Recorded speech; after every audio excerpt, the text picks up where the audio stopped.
Donc,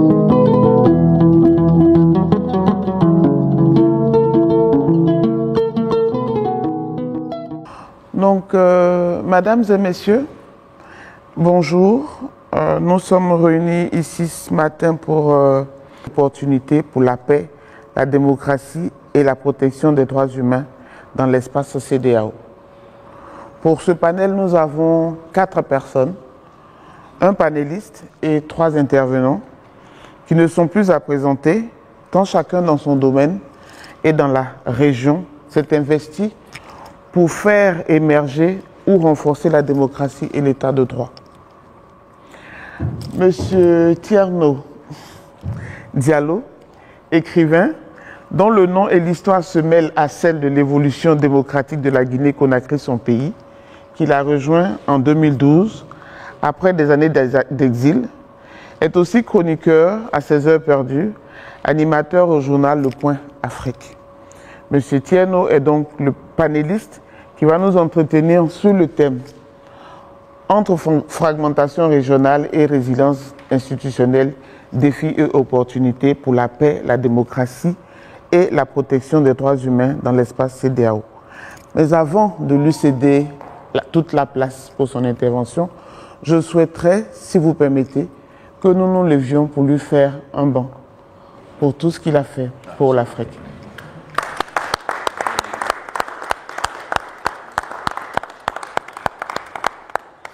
Merci infiniment. Vous avez toute la place, monsieur. Ici, pour le débat, pour le panel numéro 4. Et quand je relis le thème qui nous réunit ici ce matin, à savoir entre fragmentation régionale et résilience institutionnelle, défis et opportunités pour la paix, la démocratie et la protection des droits humains dans l'espace CEDEAO, je me dis qu'un constat se fait tout naturellement, c'est que, en ce moment, au sein de la CEDEAO, la fragmentation l'emporte sur la résilience institutionnelle, c'est évident. Et les défis sont bien plus nombreux que les opportunités, aussi bien pour la paix, pour la démocratie, que pour la protection des droits humains. Parlons de la paix déjà. Ceux qui ont fait des putschs à Bamako, à Ouagadougou et à Niamey ont invoqué le terrorisme pour justifier leur coup d'État. Ils nous ont dit on fait ce coup d'État parce que les régimes qui sont là sont incapables de résister à la poussée des djihadistes. Nous, on va régler ce problème et ramener la paix. Le mot paix est là encore une fois. Et on se rend compte aujourd'hui que décidément, ces militaires qui ont pris le pouvoir sont encore plus insuffisants devant la poussée terroriste que les civils qui les ont précédés. Donc on est très très loin de la paix. La démocratie, parlons-en, décidément c'est un recul terrible, effrayant même, puisque ce qui se passe en ce moment au Burkina, au Mali, au Niger, j'ai l'impression que c'est encore pire qu'au temps des régimes militaires des années 60-70. Au Mali, on a supprimé tous les partis politiques. Un conseil des ministres, un simple conseil des ministres s'est réuni pour offrir à Assimi Goïta un mandat de combien? De 5 ans, renouvelable, je ne sais pas combien de fois. Il peut faire 30-40 ans au pouvoir. Alors je ne vois vraiment pas où est la démocratie. C'est pareil d'ailleurs au Niger et au Burkina Faso. Quant à la protection des droits humains, vous savez très bien vous-même d'expérience que les militaires africains sont les moins bien placés pour protéger les droits humains. Au contraire, ce sont les principaux violateurs de ces droits humains. Donc j'ai l'impression que dans ces 3 domaines, paix, démocratie et protection des droits de l'homme, c'est le recul le plus total. On ne peut pas s'attendre à autre chose qu'à ça. La CEDEAO a des problèmes. J'ai l'impression que le cas de figure devant lequel nous nous trouvons aujourd'hui est unique. C'est la première fois dans l'histoire qu'une de nos organisations panafricaines explose en plein vol. Jusqu'ici, c'est vrai, beaucoup d'organisations sont nées et sont mortes de leur propre mort, victimes de leur propre léthargie, et ne fonctionnant souvent que sur la routine bureaucratique, rien d'autre en fait, parce que ces organisations-là n'ont pas beaucoup de contenu. C'est des slogans creux la plupart du temps. Et ici, on est au Sénégal, on a eu, entre la Guinée, la Mauritanie, le Sénégal et le Mali, une organisation, très belle organisation qu'on a appelée l'Organisation des États riverains du fleuve Sénégal. C'est une organisation, c'est la première en Afrique à avoir intégré dans son programme et l'intégration économique et l'intégration politique. C'était très, très, très beau sur le papier. C'est moi, puisque malheureusement, les bisbilles internes, les conflits entre Sékou Touré et Senghor, ajouté à cela quand même les conflits, on était en pleine guerre froide entre l'Est et l'Ouest, c'est-à-dire les Russes d'un côté, les Français de l'autre côté. Les Russes ont tiré d'un côté, du côté Sékou Touré, les Français ont tiré du côté Senghor. Et le reste est mort de sa propre mort. Je vais vous faire une petite anecdote terrible. Un jour, en 1987, je me suis retrouvé à Labé. C'est à Labé que l'ORS a été créé. Dans la salle même où cette organisation a été créée, j'étais avec mon ami William Saskil, l'écrivain iconoclaste qui est mort. Il y avait une soirée, les gens dansaient dans cette salle où l'ORS a été créé, parce que tout est dégénéré chez nous très vite, évidemment. Tout d'un coup, il me montre une plaque sur le sol. Il dit, regarde ça. Je regarde, c'était marqué dessus, c'est ici que le 27 mars ou mai, je ne me souviens plus, 1968 a été créée l'Organisation des États riverains du fleuve Sénégal. Signé Ouldada, Senghor, Modibo Keïta et Sékou Touré. C'est cette plaque-là que les jeunes de la ville dansent le reggae.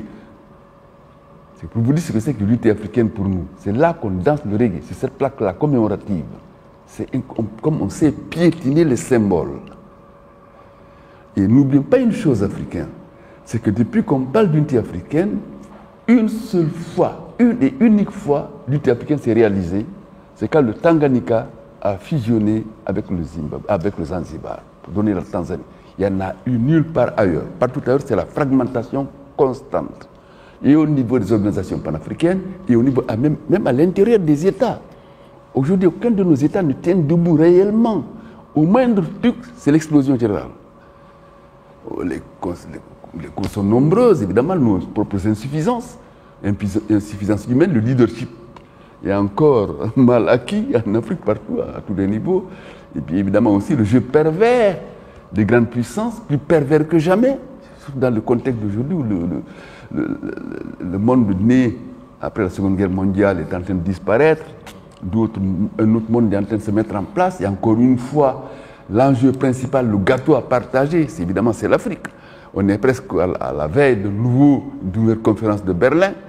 Et j'ai l'impression qu'on est très mal préparé à y faire face. La CEDEAO est là, qui est un exemple, un très mauvais exemple, mais c'est un exemple à regarder de près sur lequel il faut beaucoup réfléchir. Je pense qu'il est temps de voir pourquoi nos organisations n'arrivent pas à fonctionner. Il est temps de voir quelles sont effectivement les causes principales, essayer de faire en sorte que ces organisations qui existent puissent vraiment jouer le rôle, puisque l'unité africaine n'est pas une coquetterie intellectuelle. On ne va pas ici répéter ce que disait Kwame Nkrumah, c'est une nécessité vitale. C'est vrai, c'est parce que faut quand même savoir une chose africaine. Nous sommes les seuls au monde à avoir besoin d'unité africaine.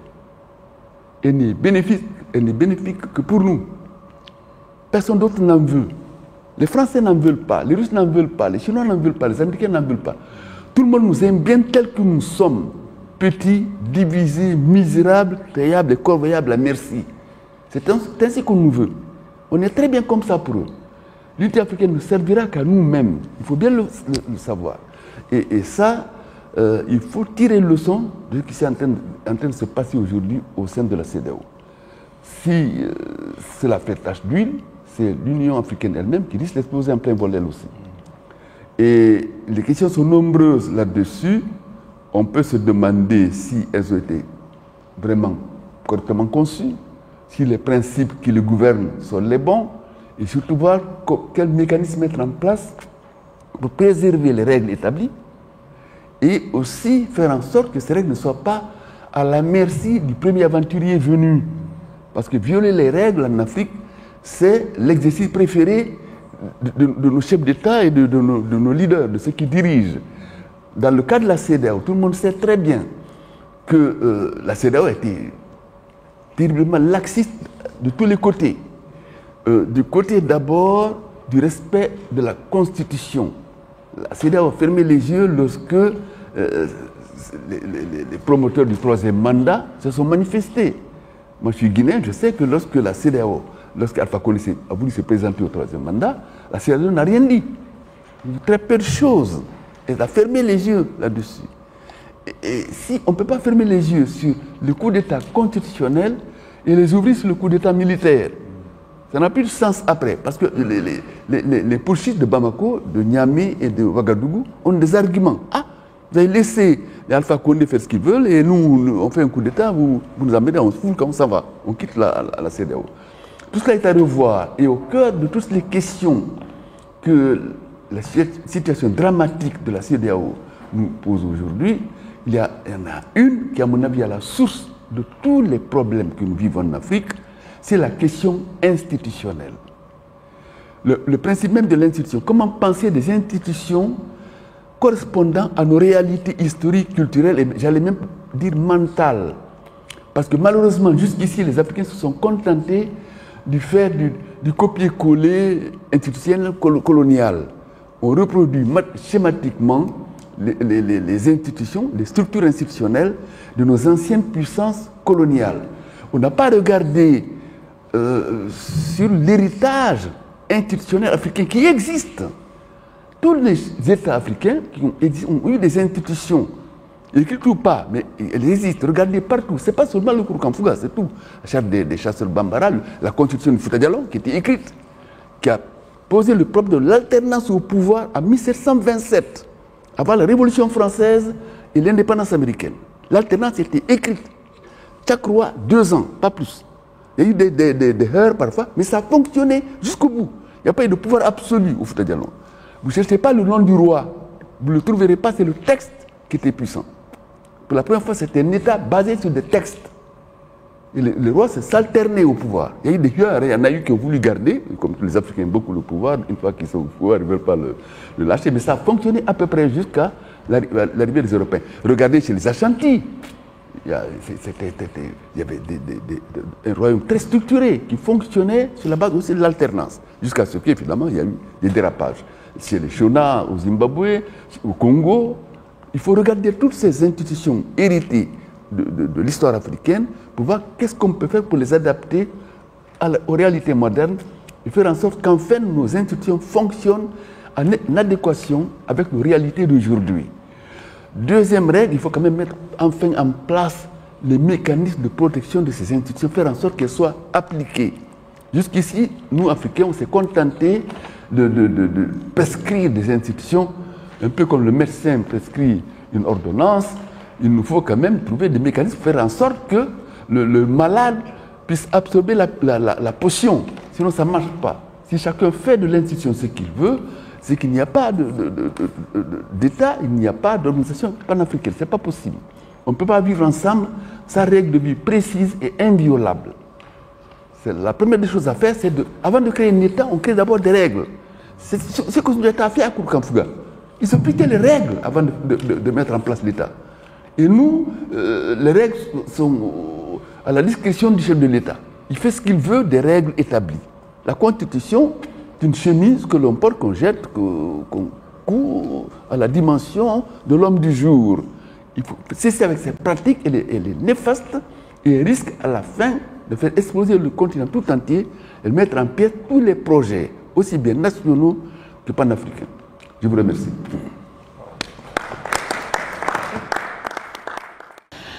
Donc, merci beaucoup, M. Diallo. Donc, de votre intervention, on peut retenir qu'on a plus de défis que d'opportunités et qu'on est un peu plus dans la fragmentation que dans la résilience. Lorsqu'on voit nos États qui individuellement ne tiennent pas vraiment et qui sont face à des défis institutionnels, à des questions de leadership et au jeu des puissances. Lorsqu'on revient à la CEDEAO,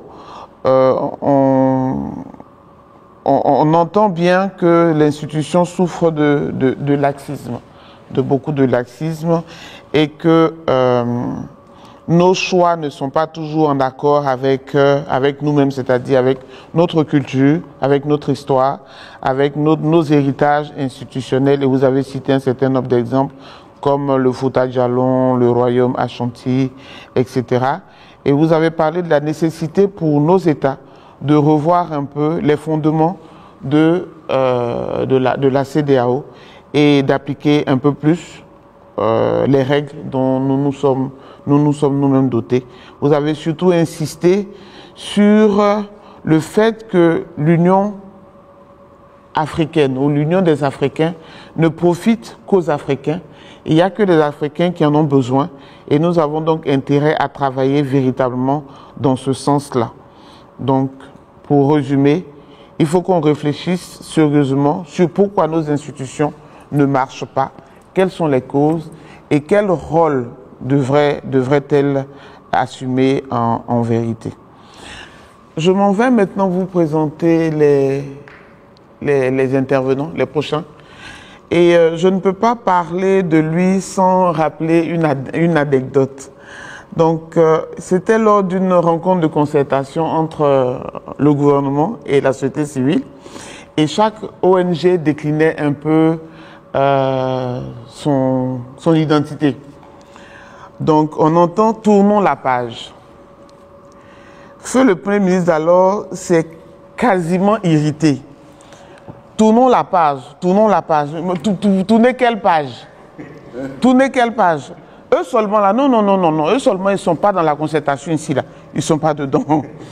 Donc, bref, vous l'aurez sans doute compris, il faut du courage pour tourner la page.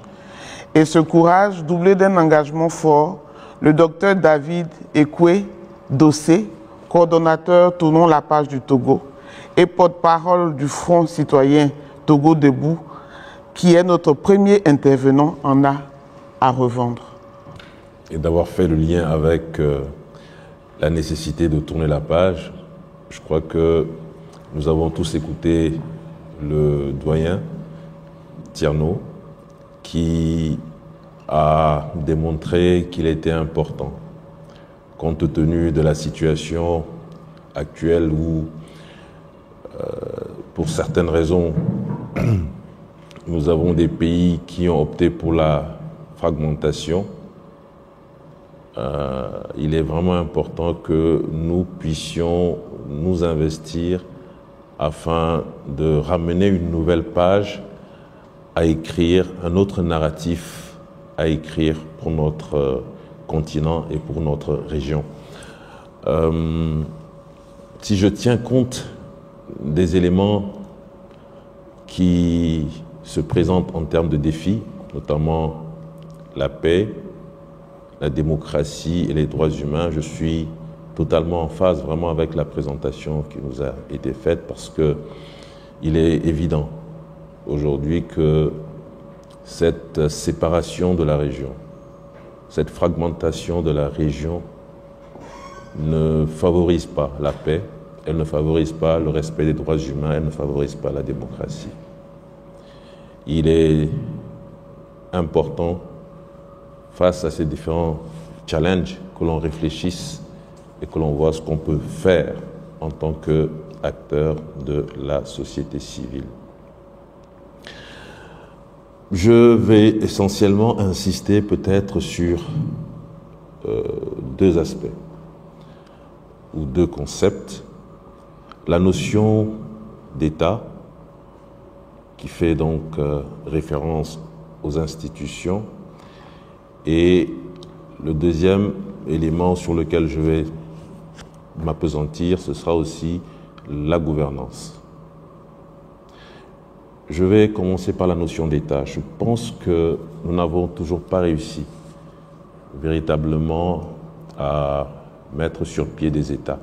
Et quand je parle d'État, je parle d'État avec des institutions crédibles, des institutions suffisamment résilientes pour que même si le diable descend dans un pays, les institutions sont tellement fortes que le diable ne pourra rien faire pour détruire le pays.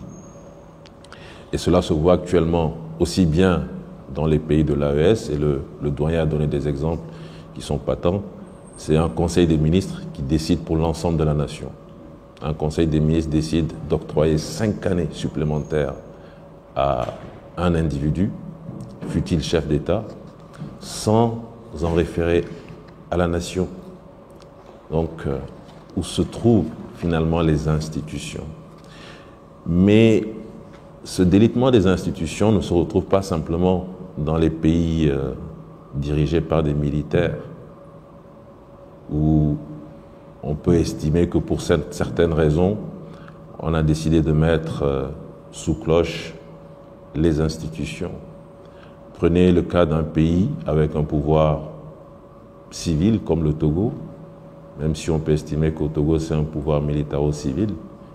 Nous ne sommes pas en guerre, nous ne sommes pas en situation extrême face au terrorisme, mais on a décidé de changer une constitution, une loi fondamentale au Parlement.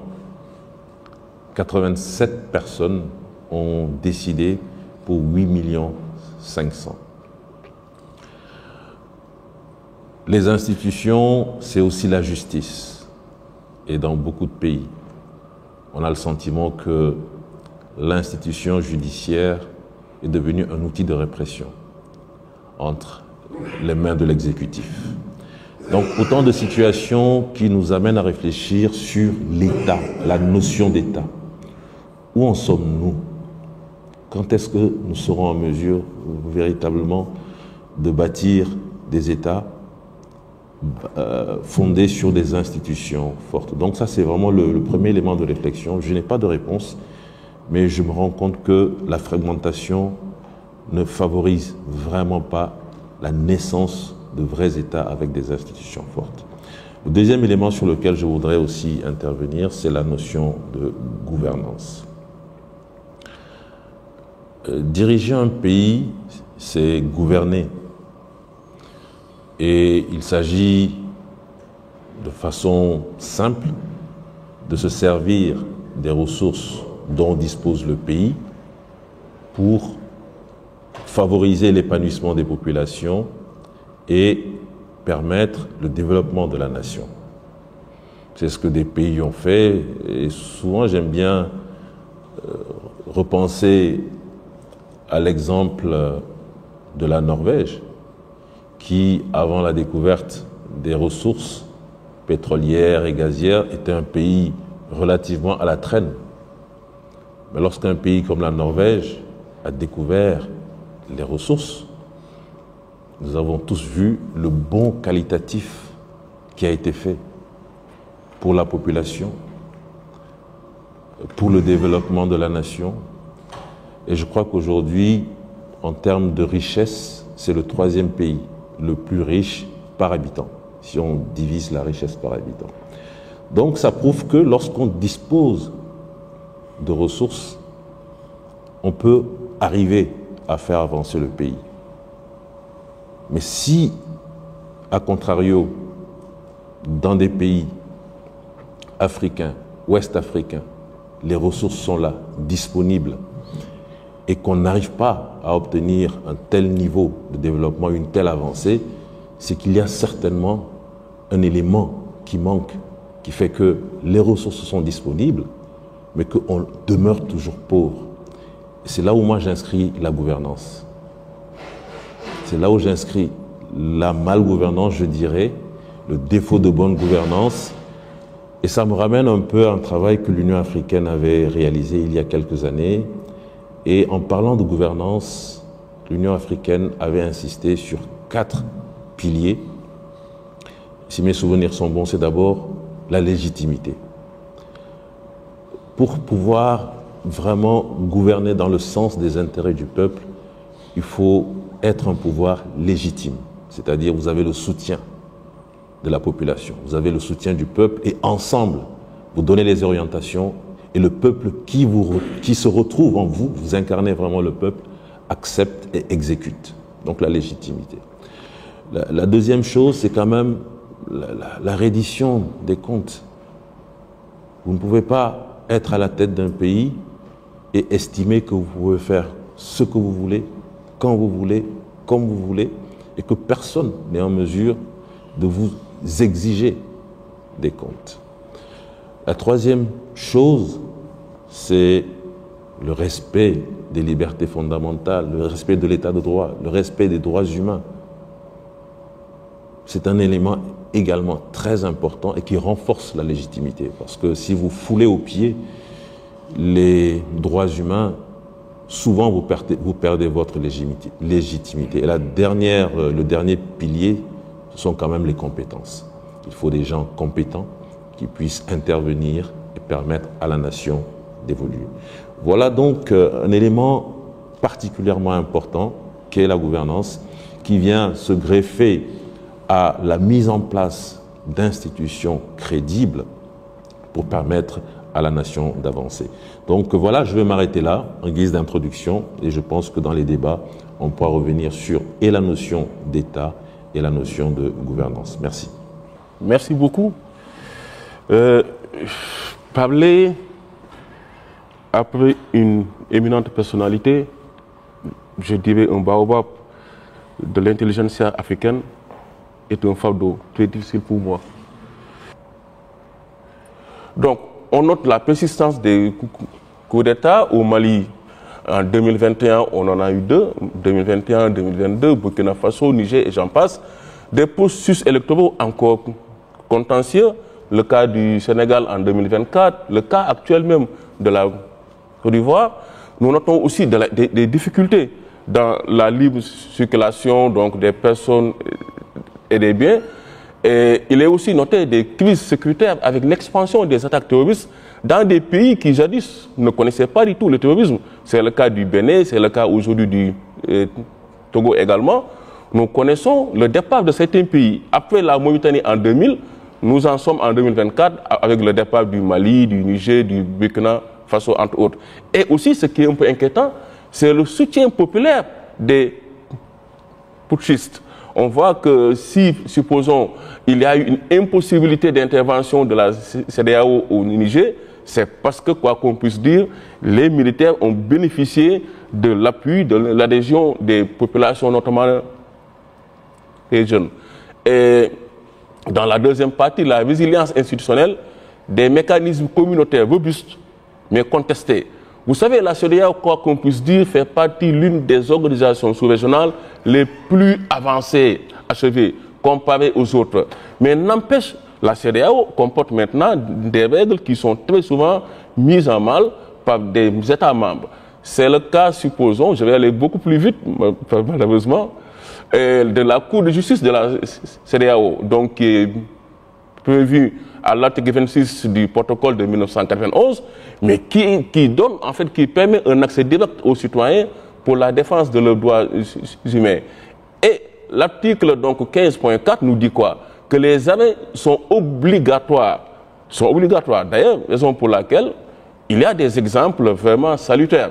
C'est le cas au Sénégal d'un activiste qui s'appelle Hassan Diouf, donc qui a eu à porter plainte contre l'État du Sénégal, et la Cour de justice l'a donné raison et a en fait instruit l'État du Sénégal de lui donner des dommages et voilà, intérêts à hauteur de 20 millions de francs CFA. Il y a aussi le cas de l'invalidation du code électoral du Burkina en 2015. Vous savez, après cette tentative de modifier l'article 37, et lorsque les militaires sont venus au pouvoir, ils ont mis en place un code, mais pour écarter tout ce qui était avec Blaise Compaoré. Mais là, la Cour de justice a dit, mais non, c'est une violation, donc patente du principe de participation politique et constitue une discrimination injustifiée. Cependant, mais même si on nous dit que la Cour, ces décisions sont obligatoires, mais dans les faits, non. Dans les faits, il y a des États membres qui ne respectent pas du tout.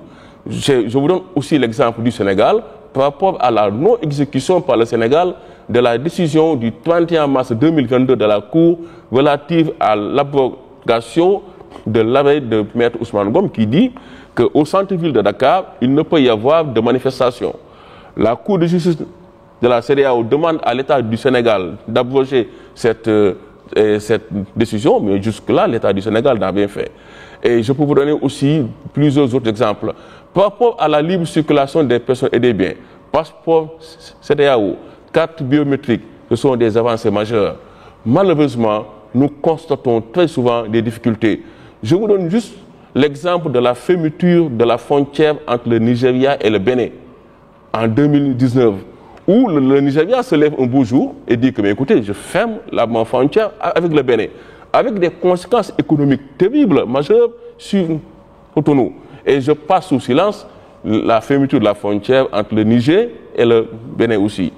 Et le protocole additionnel, une avancée majeure également, mais qui est un instrument normatif de référence, malheureusement parfois qui est violé par des acteurs, par des États.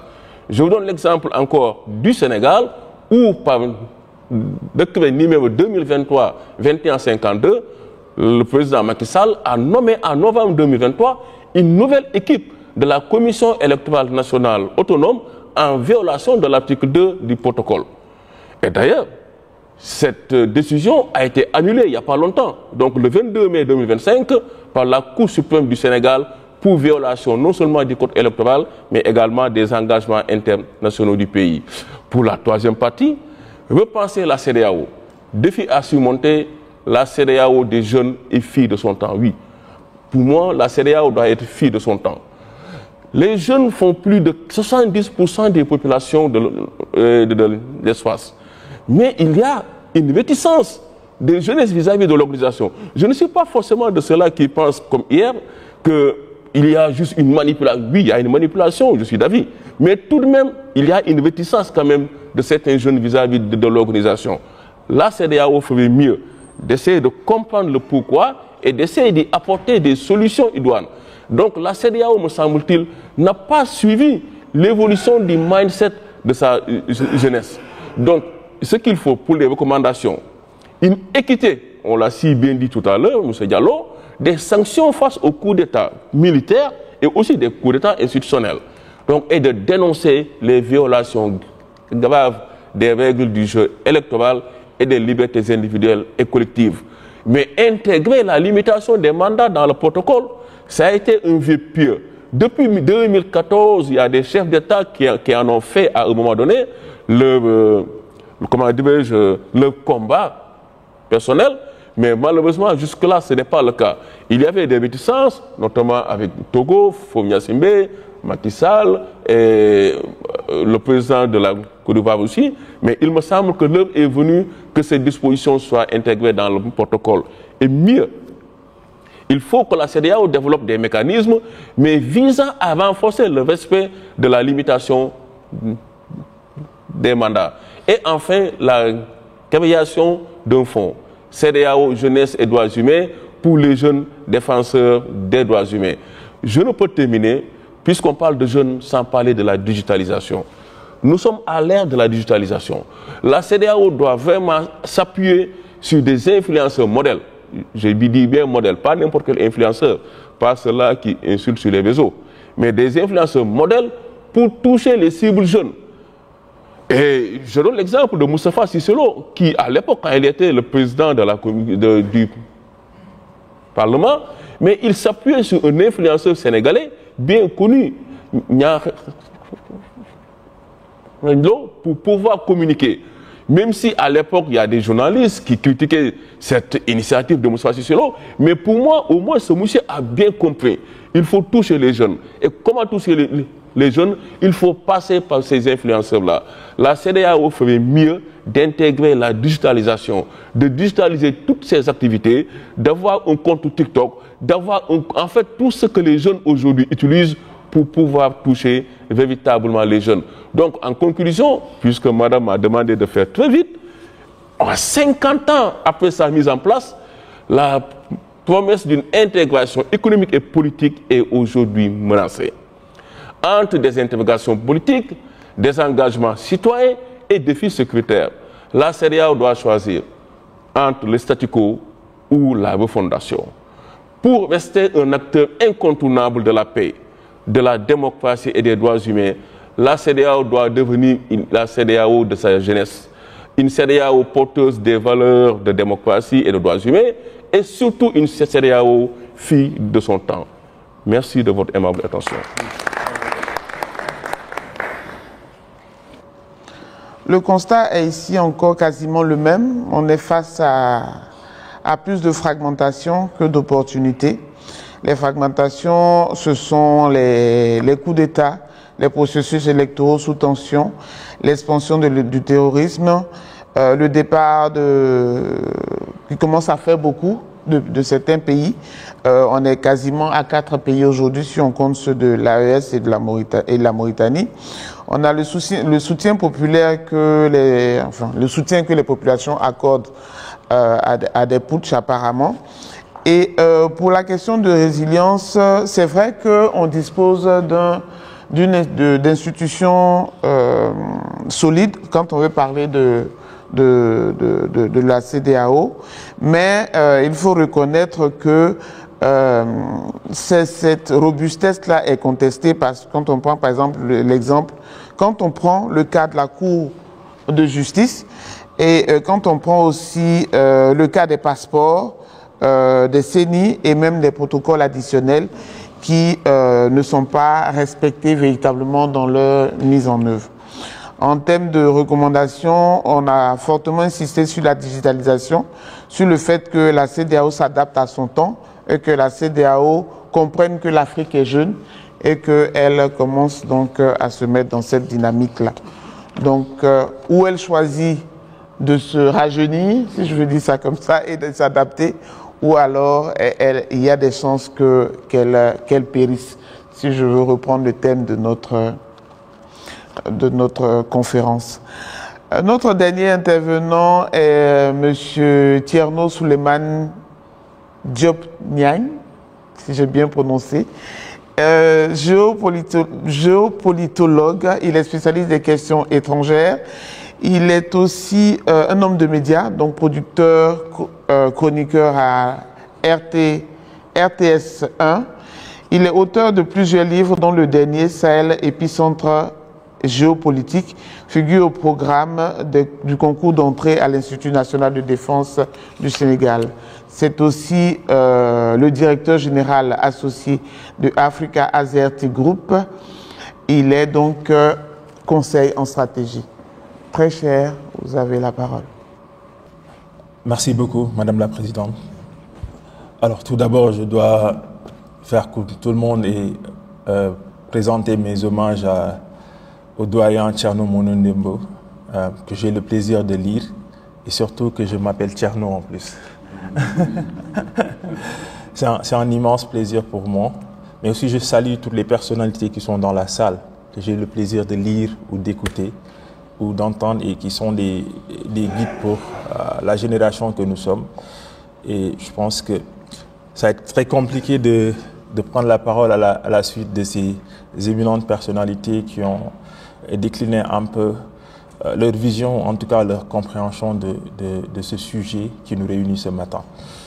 Alors, pour être dans la même dynamique, moi j'aimerais d'abord dire que c'est vrai que nous fêtons 50 ans pour la CEDEAO, mais je pense que 50 ans ou même 60 ans, ce n'est absolument rien pour un État. 60 ans, c'est peut-être important si, par exemple, on est dans le droit du travail ou c'est le terme pour quelqu'un qui travaille en général dans nos pays. Mais 60 ans, c'est peut-être un moment, une étape dans l'évolution d'un État ou d'une civilisation. Les grandes civilisations dans le monde, l'Amérique, la Chine, etc., se sont déclinées ou se sont construites à travers le temps. Je pense que donc la CEDEAO et l'Afrique en général, nous avons le temps. Le temps est notre allié et nous pouvons faire face aux innombrables défis qui sont là en train de se hisser sur le chemin et déterminer des solutions pour l'avenir. Maintenant, nous sommes, c'est vrai, en face aujourd'hui à une situation assez complexe dans la région ouest africaine et notamment dans la CEDEAO. Et moi, si je glisse dans le sillage de la fragmentation, j'ai envie de dire que ce titre même porte un oxymore. Je suis à côté d'un immense écrivain. Oxymore dans la mesure où on parle de fragmentation et on fait l'intégration. C'est un problème. Et justement, cette fragmentation-là, elle est aujourd'hui nourrie ou irriguée par une polycrise que nous sommes en train de vivre dans la zone CEDEAO et principalement dans le croissant sahélien, avec ces crises constitutionnelles, voire ces discontinuités politiques que nous vivons au Mali, au Niger et au Burkina Faso. Malheureusement, cette situation, elle arrive parce qu'il y a des causes à la fois historiques, mais aussi très, très lointaines. Aujourd'hui, on est en proie à des difficultés dans ces pays-là. Le doyen Thierno Moné Lumbo l'a dit à l'entame de ses propos-là. Dans ces pays-là, il y a eu des crises de gouvernance et donc des crises de confiance entre les populations et les gouvernants. Et malheureusement, ces crises ont abouti à une discontinuité institutionnelle, voire à des coups d'État. Et aujourd'hui, on voit des régimes kakis qui se sont installés dans ces trois pays-là. Malheureusement, même si au départ, on avait constaté, peut-être on n'avait pas soutenu, mais on avait constaté l'avènement de ces militaires-là, pensant qu'il y aurait un changement notoire, voire même substantiel, dans le vécu de ces populations-là. Aujourd'hui, on constate qu'il y a une inconsciente installation, voire même une volontaire installation de ces régimes kakis-là. Mais malheureusement, il faudrait qu'on dise qu'il n'y a pas de blanc-seing qu'on doit plaquer sur ces régimes. Ils ne peuvent pas être là éternellement. Je pense qu'il faudrait peut-être à un moment qu'on revienne dans un ordre constitutionnel, parce qu'en réalité, c'est ça le sens de la démocratie. C'est-à-dire que c'est un peu la volonté du plus grand nombre pour être trivial. Et malheureusement aussi, cette fragmentation-là est aussi le fruit d'une ambiance insécuritaire dans la zone. La présence de groupes extrémistes, voire terroristes, surtout aujourd'hui dans l'épicentre, le Mali, et qui débordent aujourd'hui vers d'autres pays comme le Togo ou le Bénin. Et ceci est possible parce que nous vivons aussi une porosité de nos frontières, malheureusement. Et c'est pourquoi, au-delà même de la menace extrémiste, où nous avons uniquement une criminalité transrégionale et que subissons tous ces États-là. Et on l'a dit tout à l'heure, ces États qui subissent aujourd'hui une fragilité institutionnelle, voire étatique, parce qu'il n'y a pas malheureusement la présence des États, voire des institutions politiques publiques à tous les niveaux de ces États-là. Je pense que c'est fondamental. Et donc, malheureusement pour moi, c'est le défi que nous constatons. Mais peut-être pour ne pas aussi être très négatif, il y a cette fragmentation-là due à la situation qu'on vit, comme je le disais, dans le croissant sahélien. Mais il y a une résilience institutionnelle aussi. Et la CEDEAO, quoi qu'on puisse dire aujourd'hui, après 50 ans, elle résiste.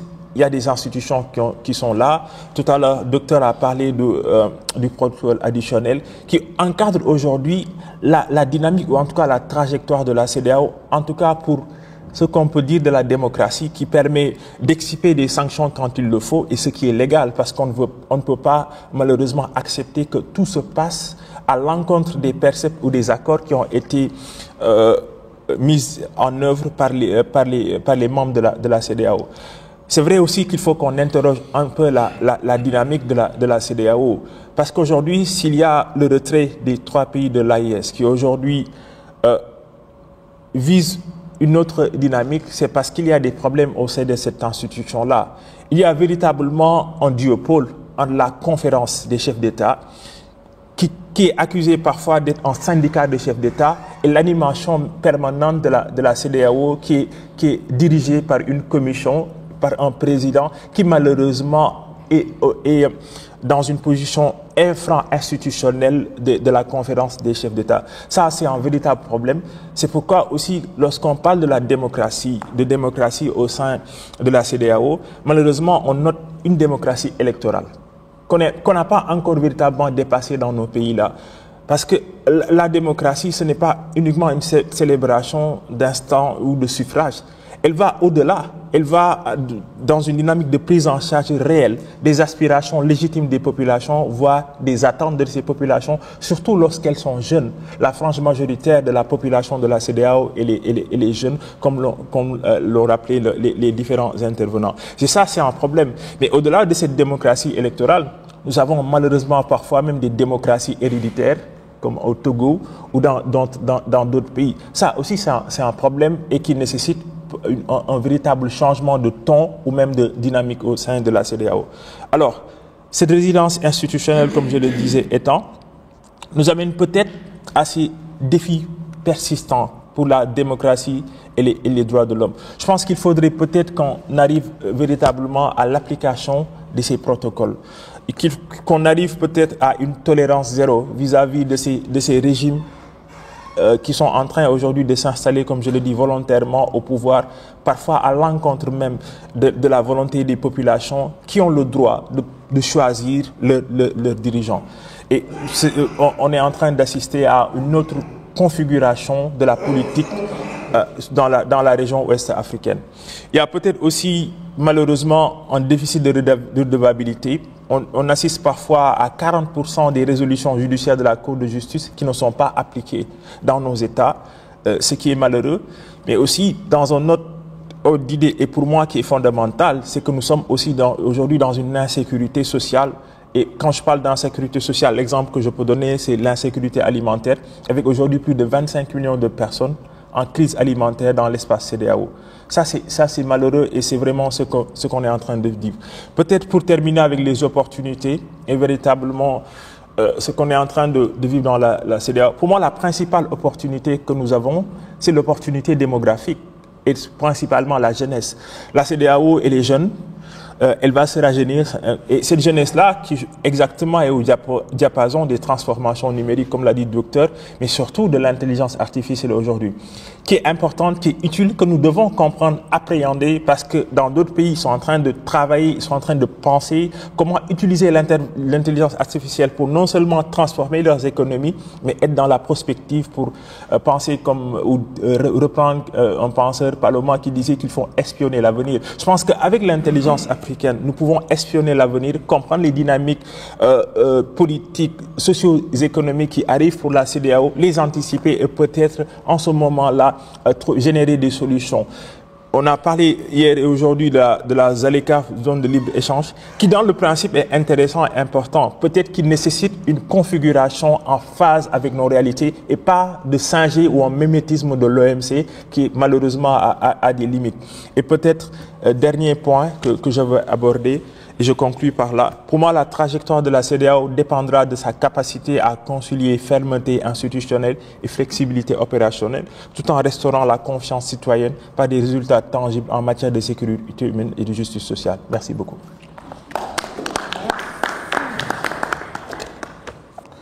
Alors, merci beaucoup, monsieur, je vais dire plus simplement Tierno, puisque l'autre c'est un peu compliqué à prononcer pour moi. Donc, de votre intervention, on retient que nous avons le temps. Nous avons le temps. 50 ans, c'est beaucoup, mais 50 ans, c'est peu, si je veux parler plus simplement. Nous avons le temps. Mais vous êtes revenu, vous aussi, sur la fragmentation et sur les défis. Oui, les défis. Fragmentation, crise institutionnelle, les causes sont historiques. Et elle donne lieu à une discontinuité institutionnelle qui pose problème. Lorsqu'on prend les 3 nouveaux États de l'AES, on se rend compte que finalement, ils semblent être là pour rester, pour durer, alors qu'initialement, ils étaient venus pour régler une question sécuritaire. Donc, il y a aussi, au niveau de cette fragmentation, la porosité de nos frontières, la criminalité transfrontalière. Et puis, en termes de défis, il y a la difficulté à appliquer les protocoles. Et donc, la difficulté à appliquer les protocoles. Il y a également la question de redevabilité avec, au sein de la CEDEAO, où il faut interroger la dynamique interne entre le politique et le technique, donc entre la conférence des États et la commission de la CEDEAO elle-même. En termes d'opportunités, on a dit que l'opportunité pour l'Afrique de façon générale et pour la CEDEAO, pour revenir au thème de notre conférence, c'est la démographie. Donc la jeunesse aujourd'hui représente un atout majeur pour nous et la CEDEAO gagnerait donc à, comme disait l'intervenant avant, à être collé à sa génération. Donc à vous avez le mot, à être fille, merci, à être fille de son temps. Donc défi encore, il faut qu'on arrive à appliquer, et vous avez insisté, les protocoles et à s'inscrire dans une tolérance zéro.